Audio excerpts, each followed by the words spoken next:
Question 5 starts off with a very nice direct collisions question. So we have two spheres with mass 2m, speed 2u, collides with another sphere, mass 3m, and opposite direction, speed u. Calculate in terms of e and u the speed of each sphere after the collision. So we'll just use, as always, the conservation of momentum, first of all, for a collisions question. So we have that ma of, or they're not called a's and b's here, they're called 1 and 2. So m1 u1 plus m2 u2 equals m1 v1 plus m2 v2. Okay, so the mass of the sphere 1 is 2m, and it's going with the speed of 2u, plus, and then we have the other one has a mass of 3m, it's going with speed of minus u, because the other direction, equals, then we'll have 2m v1 plus 3m v2. Again, for the reason that I explained in the other collisions question, I'm going to leave these both as positive, even if one of them might be positive and one might not. The only thing that's going to result at the end is either this will come up negative at the end, but if I put a minus here, for example, this number would come out as a positive at the end, and then they'd cancel out anyway, so it doesn't make any odds. I just like to keep them as positive. So we get that 4, we can cancel out an m, by the way, divide across by an m. We get that 4u minus 3u equals 2v1 plus 3v2, so that u equals 2v1 plus 3v2. And then we also use Newton's experimental law as well, which is v2 minus v1 over u2 minus u1 equals minus e. So v2 minus v1, they're just the same. And then the initial velocity of the second one is u. Well, it's minus u because it's going to the left. So minus u minus, and then we're going to have the initial u1, which is 2u going to the right. So it's going to be positive 2u. So minus positive 2u equals minus e. That means that v2 minus v1 equals minus, no, sorry, so that's going to be minus, and a minus makes a plus, so plus 3eu. And we need to find v1 and the velocity of each sphere, so we need to find v1 and v2 pretty much.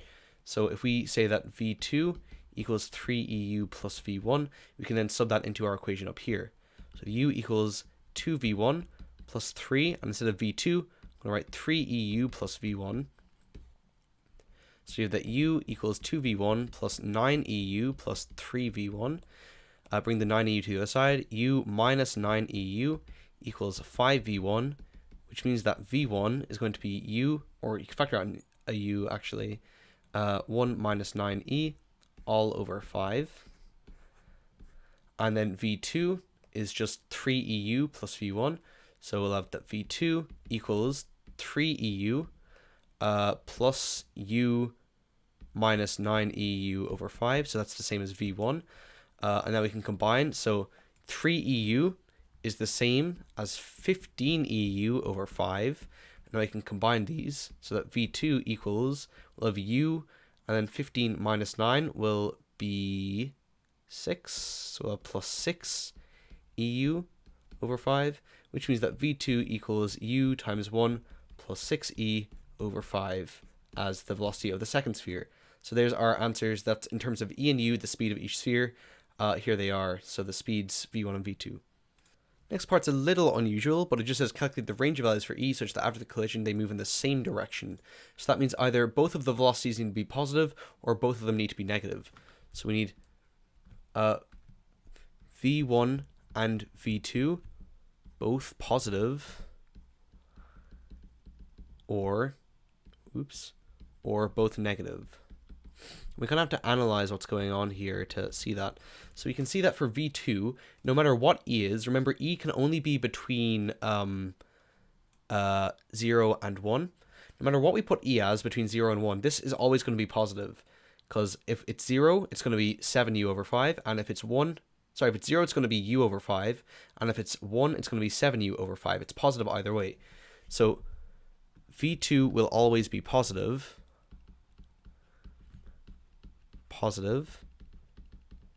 because e is between 0 and 1. Therefore, v1 must also be positive. And let's look at the criteria for that.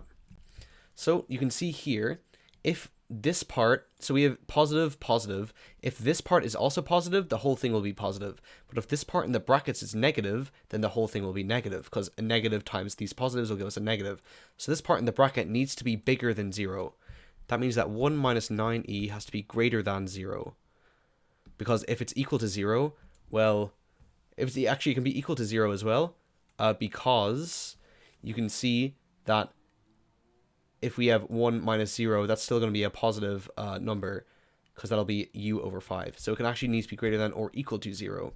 Therefore, we have 1 greater than or equal to 9e. That means that 1/9 has to be bigger than e, or e has to be smaller than or equal to 1/9. Let's go check if that makes sense. If I put 1/9 into here, we'd get 1 minus 9 times 1/9 is 1. We'd get actually get 0, so it wouldn't be moving at all. So apologies, it actually is only greater than. It's not greater than or equal to, it's only greater than.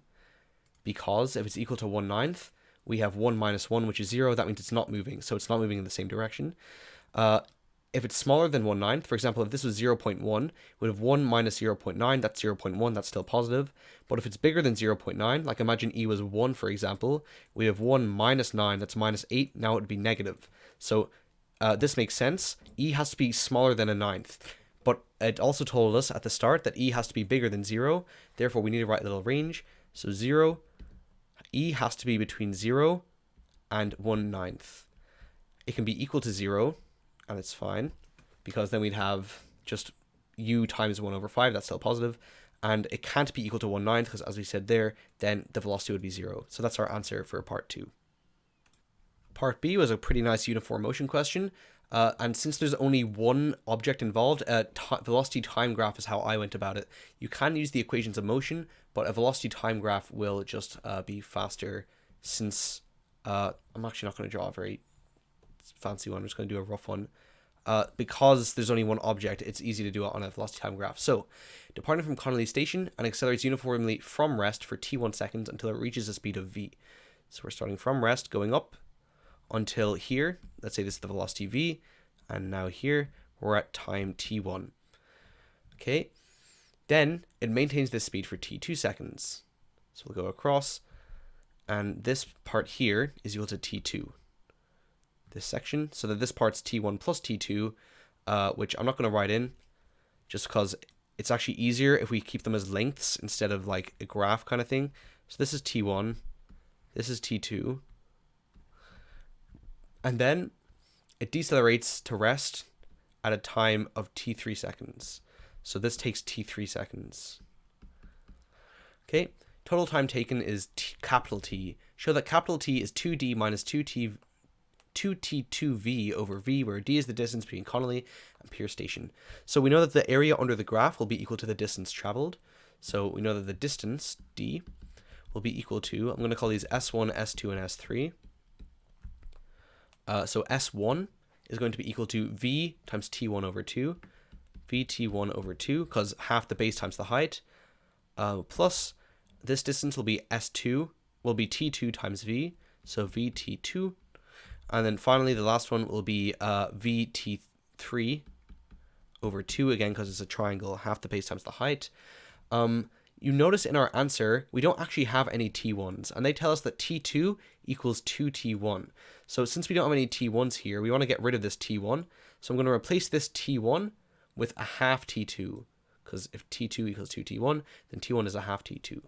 So d equals, so we'll have vt2 over 4, because it's multiplied by an extra half, plus vt2 plus vt3 over 2. So now we've got t3 and t2. We've only got a t2 here. We don't have a t3, but that's okay, because we know that our total time equals t1 plus t2 plus t3. Now, our total time equals, and then we have a thing. We don't want this t3 here. Now, this t1 we can deal with. We can replace that with t2 over 2. Let's do that real quick. t2 over 2 plus t2 plus t3. We have total time equals, that'll be 3t2 over 2 plus t3. That's all fine and dandy. We don't want this t3 though, okay? We want the t2. We have capital T, we have a t2, and we have a v. You'll see where the v comes in. But the main thing is we don't want this t3. how can we get rid of the t3? We can do this. We can isolate it here. So we can say that vt3 over 2 equals, bring this stuff to the other side, we get d minus vt2 over 4 minus vt2 over nothing, sorry. And we can multiply by 2 and divide by v then, and say that t3 equals, we'll have 2d over v minus, and then we'll have 2t over 2. Multiplying by 2 makes the 2/4 into a half, and then dividing by v cancels with that, minus, and then we'll have 2t2, multiplying by 2, and then dividing out the v. So now we can say that capital T is 3t2 over 2, plus, and instead of t3, we can say that's 2d over v minus t2 over 2 minus 2t2. Okay, now we need to get a common denominator. We can see the common denominator here is v, so let's do that. So t equals, we can say this is going to be, instead of 3 over 2, I'm going to write 1.5 just to make this a bit more clear. And we want to write it over v. So now this is the same as this, except now we have a common denominator of v.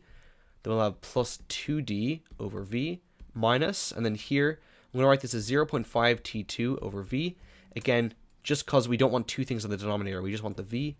And then minus 2t2v over v. And sorry, I need to multiply by an extra v there so that it's equivalent. Because if I multiply the top and bottom of a fraction by the same thing, it doesn't change it. So this is the same as that. Multiply the top and bottom by v, it's all good.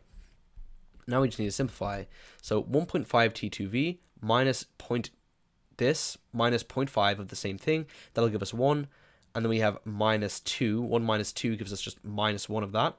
So what we'll have is we'll have minus t2v, and we have plus 2d over v.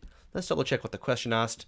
We have 2d minus 2t2v over v. We just need to rearrange this, and that's fine. T equals 2d minus 2tv, t2v, oh my god, over v. And that's exactly what they asked us to prove. Finally, we're told that the average speed is 2v over 3. Show that t equals this. Okay, average speed equals the total distance over the time taken, which is capital T. That's equal to 2v over 3. Now, what's the distance equal to? Well, distance we had up here is this big thing, okay? So we'll just sub in for that. You could technically solve for distance here. I'm not sure. It probably would work out, actually, now that I'm looking at it. It might even work out better. I'll actually do that because it seems like it'll work. Yep, okay. So we'll have, I'm just going to bring, just so that we can get distance, we need to isolate distance here now. So we can say that TV equals 2D minus 2TV. T2V, I keep not being able to say that. Then we get that TV plus T2V over 2. That's our distance, okay? I'm going to bring the T up there just to make it a little easier to isolate. Because then we'll just have the distance on the left side. So distance is TV plus T2V over 2. That's equal to 2VT over 3. Okay, V's will all cancel. Very nice. We get T plus T2 over 2 equals 2T over 3. Now we want T1, so we need to get rid of this T2. So we know that T2 is 2T1. So I'm going to replace that T2 with a 2T1. So T plus 2T1 over 2 equals 2 capital T over 3. Now we just need to get T by itself, and hopefully we'll get the required answer. So we can multiply by a common denominator of 6. So we'll get 3T. Then multiplying that by 3, we'll get 6T1 equals, and then 4T that should be. Now if we multiply it by 6, oh sorry, wait. So multiplying by 6, yeah, this is right. Yeah, it is, because then bring the 3T to the other side, we get 6T1 equals T. Would you look at that? That's what they asked us to prove, and we're done.